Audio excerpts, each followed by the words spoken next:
자, 봅시다. 음, 자, 윤준, 책 다 읽었어? 윤준 들어왔나? 윤준 안 들어왔어? 응. 소윤, 네? 다 읽었어? 네, 다는 못 읽었어요. 너 몇 페이지짜린데? 저 페이지는 186이요. 근데 이거 다 못 읽었어. 음, 알겠어요. 자, 그러면 한 장 다 외웠어? 소윤이? 네, 음, 문장 쓰기는?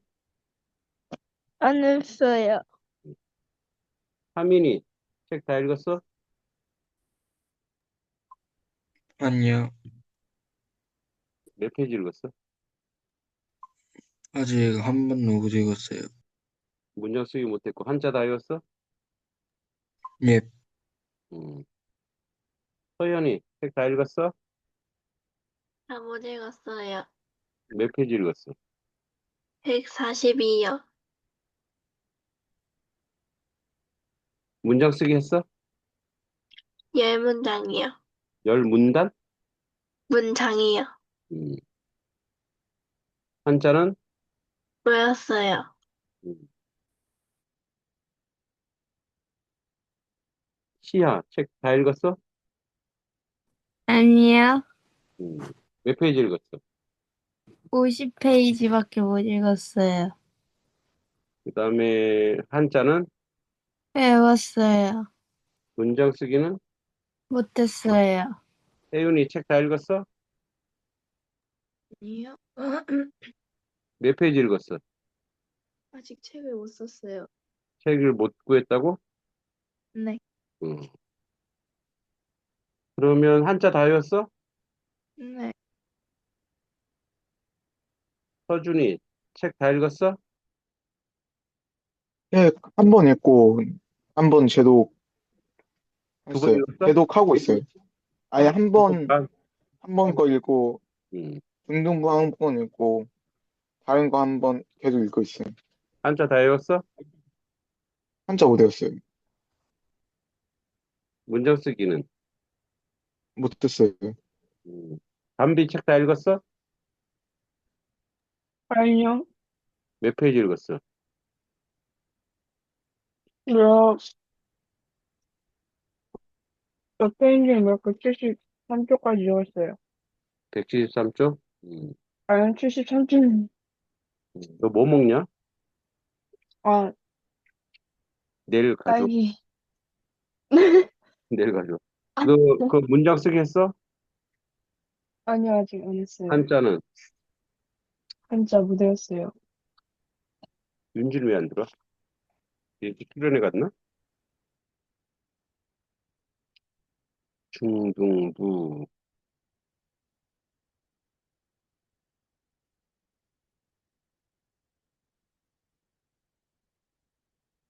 자, 그러면 봅시다.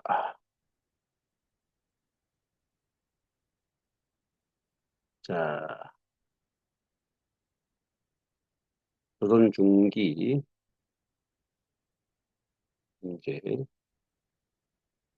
봅시다.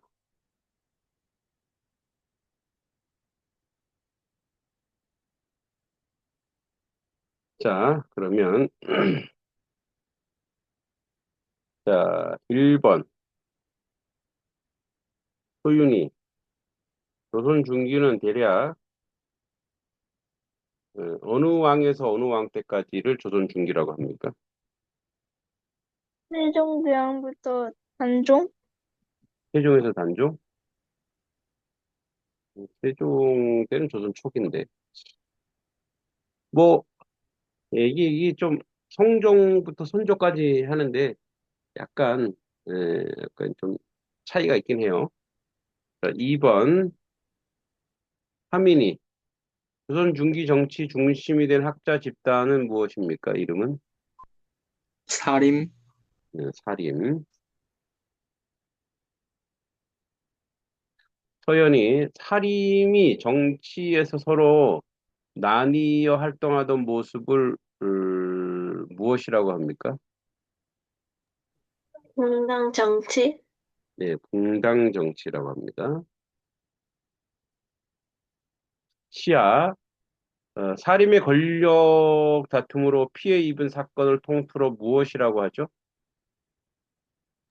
사화, 사화라고 합니다.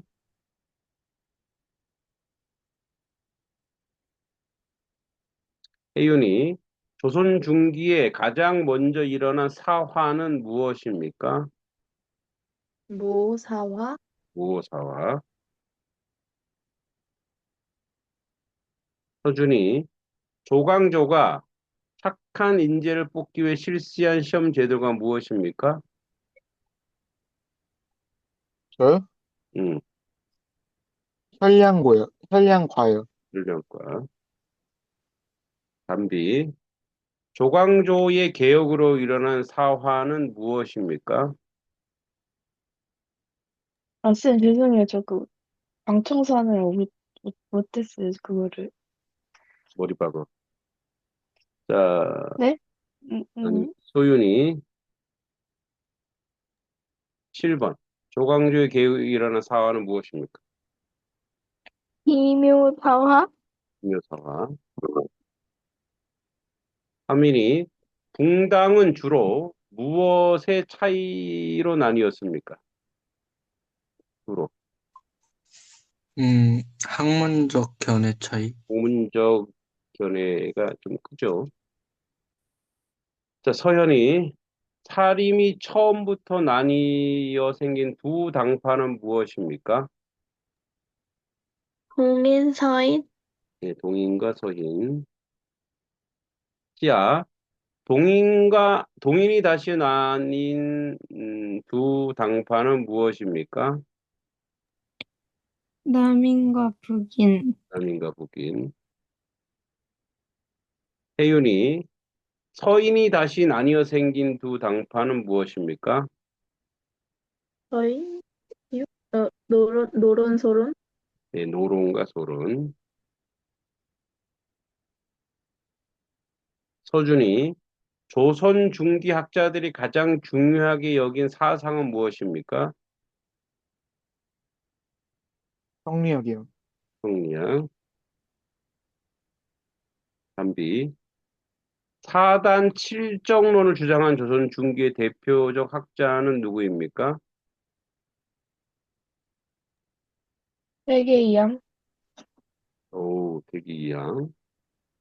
아, 소윤이 나라를 지키기 위해 많은 군대를 키우고자 주장한 학자는 누구입니까? 이? 이 하민이 1590년 일본이 조선을 침략하여 일어난 전쟁은 무엇입니까? 임진왜란, 임진왜란. 서현이 임진왜란 때 백성들이 스스로 모여 싸운 군대를 무엇이라고 합니까? 일병? 예, 의병.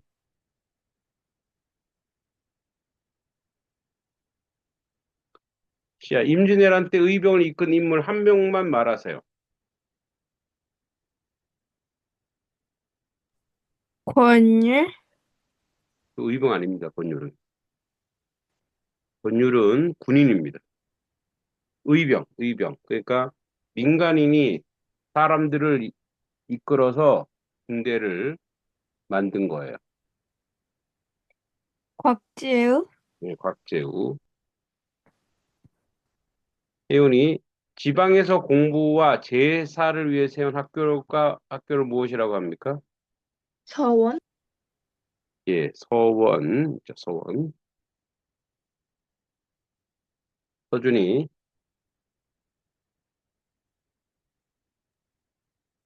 마을 사람들이 서로 돕기 위해 만든 약속이나 규칙을 무엇이라고 합니까? 상약이요. 상약. 3B. 조선 중기 정치에서 가장 큰 문제는 무엇이었습니까? 공당 간의 심한 대립과 싸움. 네, 공당 정치죠. 공당 싸움. 자, 윤준 들어왔네. 윤준, 몇 번, 이거 책 다 읽었어? 다 읽었어요. 몇 번 읽었어? 저 5번. 너 몇 페이지짜리야? 저 이거 오케이. 그 다음에 한자 다 외웠어? 네. 문장 쓰기는? 그거 못했어요. 자, 그러면 봅시다.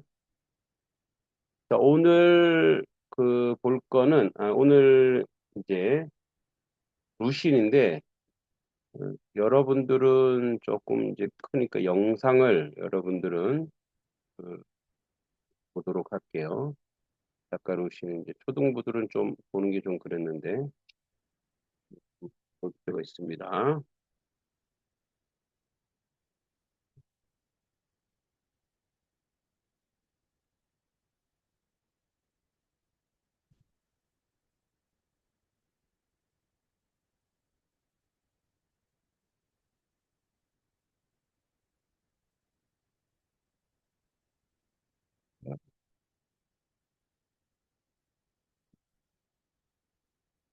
이 사람이 이제 중국의 대표적인 현대 문학 작가예요. 대단히 중요한 사람이라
년 성 사오싱의 명문지주 가문에서 한 아이가 태어납니다. 본명은 저우수런. 시 훗날 세계를 뒤흔들 작가 루신이죠. 그의 가문은 수세기 동안 그렇다면 중국은 어떨까요? 아마 대부분의 중국인들은 루신이라고 답할 것입니다. 그는 한 시대를 뒤흔든 작가이자 중국인의 정신을 일깨워준 사상가였죠.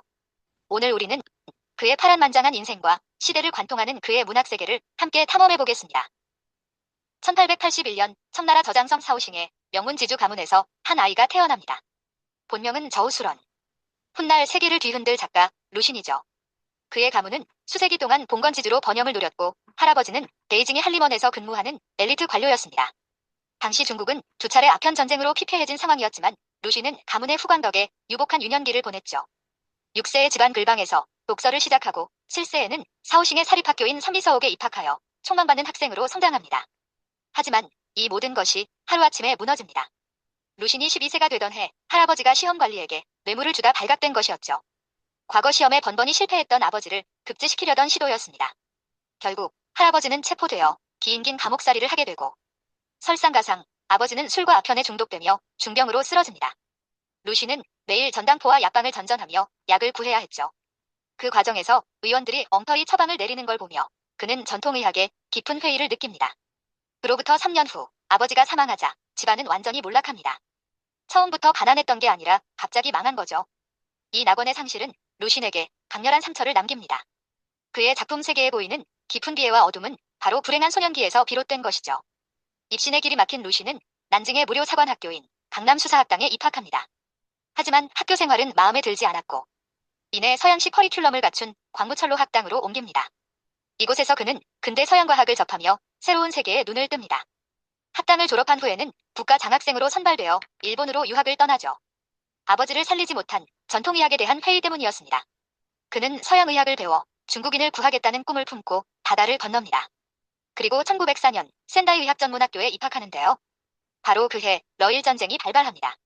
러시아와 일본이 한반도와 만주의 패권을 두고 일어난 무력 충돌이었죠. 전쟁은 분쟁 지역인 중국에서도 벌어졌는데요. 마침 이 내용이 강의 중 슬라이드로 소개되었습니다. 그중 한 장면이 루신의 눈을 사로잡았죠. 러시아 스파이로 몰려 일본군에 처형당하는 중국인과 그 주위로 무표정하게 서 있는 중국인 구경꾼들. 동포가 죽임을 당하는데도 무관심한 그들을 본 순간 루신은 깨달았습니다. 중국인의 몸이 아니라 정신이 죽었다는 것을요. 이에 루신은 의학 공부를 포기하고 문학의 길로 들어섭니다. 무지몽매하고 타성에 젖은 민족성을 뿌리 뽑기 위해서는 의학이 아닌 글의 힘이 필요하다는 걸 자각한 거죠. 이것이 바로 중국어로 슬라이드를 뜻하는 환등 사건입니다. 이후 일본에서 번역 일을 하며 작가의 길을 준비하던 루신은 1909년 중국 고향으로 돌아와 교사로 일하게 됩니다. 그 사이 중국에선 엄청난 변화가 일어났습니다. 1911년 신해혁명으로 2000년 이상 이어진 전제군주제가 무너지고 최초의 근대 공화국인 중화민국이 탄생한 거죠. 루신은 임시정부의 부름을 받고 베이징의 교육공무원으로 임명됩니다. 하지만 희망은 오래가지 못했습니다. 초대 총통 위안스카이가 독재정치를 펼치더니 급기야 스스로 황제라 칭하며 중화제국을 선포한 거죠. 실망한 루신은 깊은 방황에 빠집니다. 새로운 중국은 대체 어떤 모습이어야 할까? 그 고뇌를 뚫고 나온 작품이 바로 광인일기입니다. 이때 그는 처음으로 루신이란 필명을 사용합니다. 루는 느리고 어리석다는 뜻으로 어머니의 성에서 따온 것이고 여기에 반대 개념인 신속하고 빠르다는 뜻의 쉰을 합친 이름이죠. 루신의 광인일기는 출간과 동시에 중국 문학사에 대충격을 주었습니다. 제목부터 광인이니까요.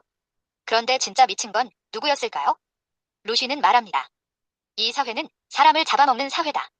그는 사람이 사람을 잡아먹어온 중국의 봉건사회를 고발했고 광인일기는 당시 신문화운동을 이끌던 진영의 이정표가 되었죠. 이후 루신은 고물기, 고향 등 수많은 작품을 발표하며 중국 근대문학의 거장으로 자리 잡습니다. 그리고 1921년 루신의 또 다른 대표작 아큐정전이 출간됩니다. 신해혁명 시기 중국 농촌의 생활을 그린 이 소설의 주인공은 아큐라는 날품파리군입니다. 아큐는 무기력하고 비겁한 노예근성의 소유자죠. 궁지에 몰릴 때마다 현실을 외면하고 자기 만족에 젖는 이른바 정신승리법으로 비루하게 살아갑니다. 루신은 이를 아편전쟁 이후 문호를 개방한 청나라가 실패를 변명하고 감추며 허영을 채우는 것에 비유합니다. 실제로는 패배했으면서도 정신승리에 만족하는 기풍이 국민성으로 반영된 거죠. 루신의 표현법은 매우 섬뜩하고 날카롭습니다. 광인도 아큐도 모두 이 시대 최고의 약자이자 패배자죠. 하지만 이것이 루신의 문학적 전략이었습니다. 우매하고 힘없는 자를 최대한 비참하게 묘사함으로써 이를 반면교사로 삼아 계몽해야 한다는 메시지를 던지는 것. 구시대의 전통을 무조건 부수는 게 아니라 자기 자신으로부터의 개혁, 즉 내면의 개혁을 외친 겁니다. 하지만 마오쩌둥의 공산당과 장제스의 국민당이 대립하던 격동의 시대. 루신은 문학적 사상에서 자유로울 수 없었습니다. 좌파와 우파, 유학과 마르크시즘을 두루 비판했던 그를 기득권자들은 불편해했죠. 반대로 청년들은 그의 작품과 혁명사상에 열광했습니다. 1926년 천안문에서 외국 열강과의 불평등 조약을 반대하던 시위대가 무력 진압을 당하는 3.18 학살이 벌어지자 루신은 공화국 수립 이래 가장 어두운 날이라며 군벌을 비판했다가 도피 생활을 해야 했습니다. 당시 그는 미국의 저널리스트 에드거 스노를 만난 적이 있었는데요. 스노가 중국에 아큐가 남아있는지 묻자 루신은 이렇게 대답했습니다. 지금은 더 심합니다. 이제 아큐가 나라를 운영하고 있습니다. 사실 루신의 사상은 좌나 우의 개념이 아니었습니다. 그의 사상의 핵심은 중간물이었죠. 전통과 혁신, 보수와 진보 사이에서 균형을 추구하는 중간물의 정체는 다름 아닌 기득권층. 그는 기성세대가 스스로 희생할 때 사회가 발전하고 새 시대가 열린다고 생각했습니다. 이처럼 비판문학의 선구자로 근대 중국의 사상적 변화를 일으켰던 루신은 1936년 결핵과 천식으로 세상을 떠납니다. 그는 사망하기 한 달 전 죽음이라는 제목의 수필을 썼는데요. 거기에는 이렇게 적혀 있었습니다. 장례식은 빨리 치르세요. 저를 잊고 당신의 삶에 신경 쓰세요. 그러지 않는다면 당신은 바보입니다. 이는 마치 그의 죽기 전 심정을 대변하는 듯하죠. 그런 유언에도 불구하고 그의 고향 사오싱에는 루신의 생가와 학당 선미서옥이 그의 자취를 품은 채 관광 명소로 자리 잡았으며 그 길 끝에는 루신의 모습이 새겨진 벽화가 있는데요. 그 가운데 시원스레 길 하나가 뚫려 있습니다. 과연 그 길 너머에는 무엇이 있을까요? 루시는 단편소설 고향에서 이렇게 말했습니다. 희망이란 것은 땅 위의 길과 같다. 본래 땅 위에는 길이 없었다. 걸어가는 사람이 많아지면 그것이 곧 길이 되는 것이다. 루신이 우리에게 남긴 메시지는 명확합니다. 길은 스스로 만드는 것이라고. 변화는 우리 안에서 시작된다고. 오늘 영상이 흥미로우셨다면 좋아요와 구독 부탁드립니다. 네, 아주 좋은 영상이죠. 우리가 루신의 일대기를 자연스럽게 볼 수 있고 그 시대의 배경을 알 수 있는 그런 책. 그래서 시대적 배경을 모르면 작가를 알 수가 없어요. 그래서 우리가 이렇게 이제 시청해주셔서 감사합니다. 작가를 자꾸 파악하는 이유가 그 작품이 이제 배경이 되는 거니까 그 작품이 배경이 되는 그 상황을 볼 수 있기 때문에 우리가 이렇게 작가를 보면서 살펴보면 됩니다. 이제 그래서 내용 정리하는 거는 짧기 때문에 작가에 대해서 한번 구체적으로 보도록 하겠습니다.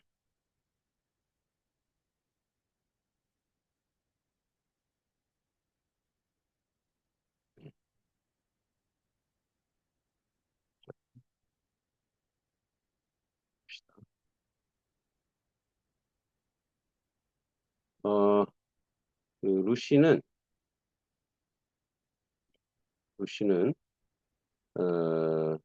이제 아까 앞에서 봤듯이 중국 사회의 문제와 사람의 잘못된 생각을 나락하게 비판했다는 거죠.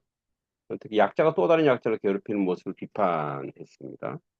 그래서 뭐 아까 얘기했듯이 매우 혼란스럽죠. 청나라 말기고 나라 힘이 약해졌죠.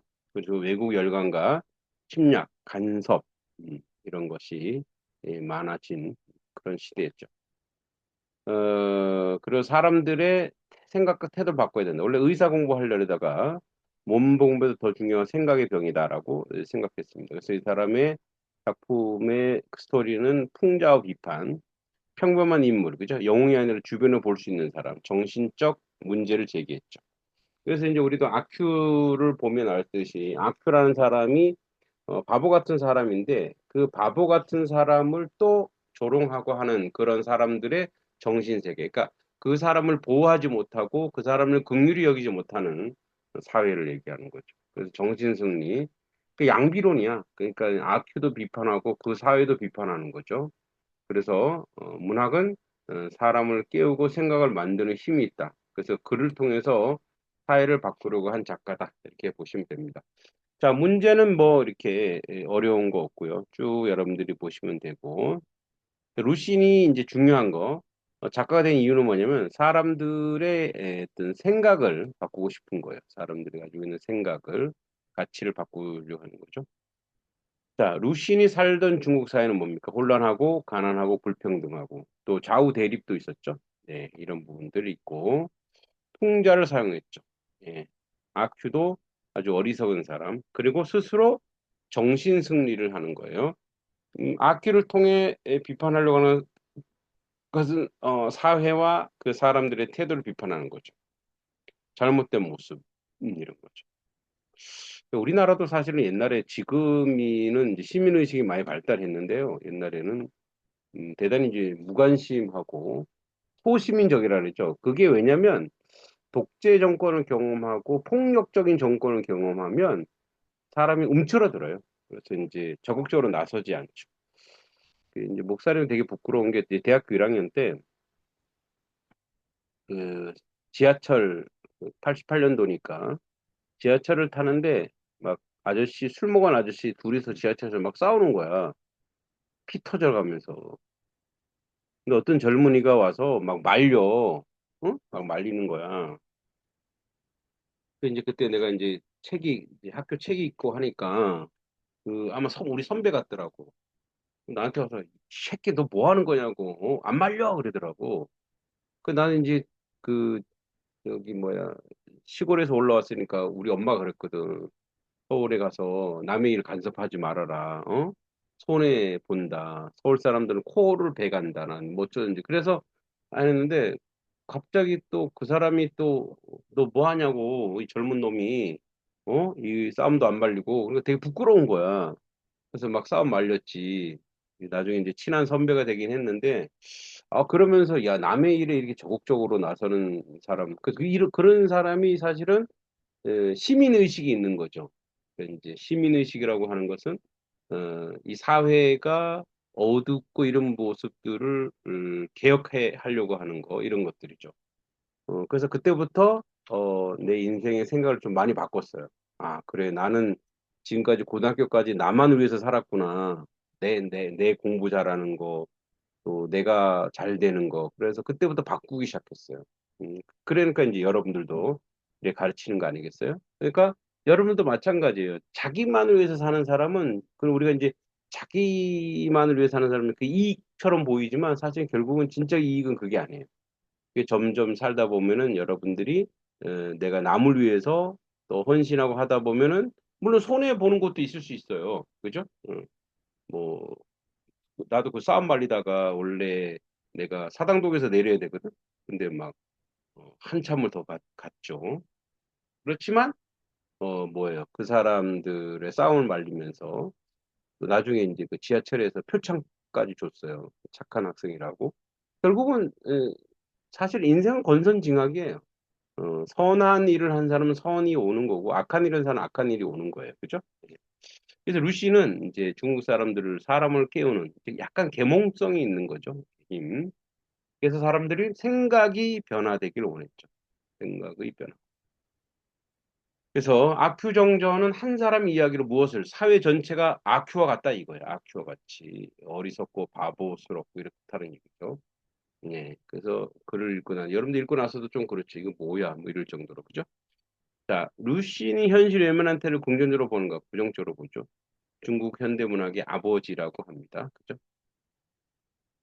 지금도 이 사회에 적용되는 문제를 계속 다루고 있다. 자, 다음 주 고사성어는 자업자득. 자업자득. 자기가 한 일은 결과를 자기가 받는 거예요. 좋은 일을 하면, 선한 일을 하면 선한 게 나온 거고, 악한 일을 하면 악한 것이 그 사람에게 가는 거죠. 네. 자, 다음 주 책 읽어오시고요. 점수 내중에 나중에 올리고. 요 퀴즈 올려드릴 테니까 읽으시면 되겠습니다. 자, 오늘도 수고했고, 다음 주에 보겠습니다. 안녕.